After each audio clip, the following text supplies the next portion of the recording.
सरकार कह रही है कि हमने पेपर लीक नहीं करवाया, चुनाव आयोग कह रही है कि वोट चोरी नहीं हो रहा है, SIR में किसी का नाम नहीं काटा गया है, देश की अर्थव्यवस्था बहुत अच्छी चल रही है, पेट्रोल 100 रुपये जो है वो महंगा नहीं है, सब चकाचक है। सरकार की बात का क्या है? इसका कोई तर्क है? कह रहे हैं कि पूरा प्रश्न पत्र लीक नहीं हुआ। पूरा प्रश्न पत्र लीक ये कब मानेंगे? जब क्वेश्चन पेपर न्यूज़पेपर में छप जाएगा जवाब के साथ, तब ये लीक मानेंगे। लीक और क्या होता है? जब 600 नंबर के प्रश्न लीक हो गए, यही तो लीक होता है ना।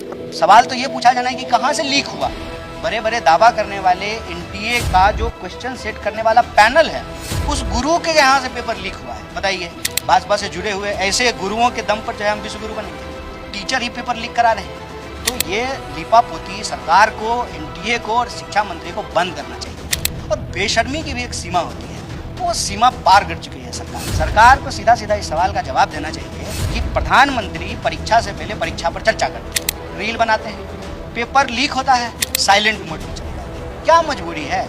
क्या धर्मेंद्र प्रधान भी डोनाल्ड ट्रंप है तो उनके सामने इनको सरेंडर करना पड़ रहा है? ऐसा क्या है धर्मेंद्र प्रधान के पास कि उस पर कोई कार्रवाई नहीं की जा रही? और ऐसा तो है नहीं कि पहले शिक्षा मंत्री पे कार्रवाई नहीं हुई है। तो ये बेशर्मी छोड़ करके दोषियों के ऊपर सरकार को कार्रवाई करनी चाहिए। कांग्रेस पार्टी, देश के चुने हुए नेता प्रतिपक्ष, हमारा यूथ विंग, स्टूडेंट विंग लगातार हम इस मुद्दे को उठा रहे हैं। देश में शिक्षा व्यवस्था को दुरुस्त किए बिना, अच्छे गुरुओं के बिना विश्व गुरु नहीं बन सकते। लगातार यह सरकार एजुकेशन का बजट कम कर रही है। आप हर साल का बजट उठा कर देखिए। क्यों? क्योंकि इनका मानना है कि ज़्यादा लोग पढ़ लिख लेंगे तो इनके जयकारे कौन करेगा। तो ये चाहते हैं कि हम खुद नहीं पढ़ें और दूसरे को भी पढ़ने नहीं दें। खुद वोट चोरी से सरकार बनाए हैं तो इनके यहाँ पेपर लीक तो क्वालिटी है, क्राइम नहीं है।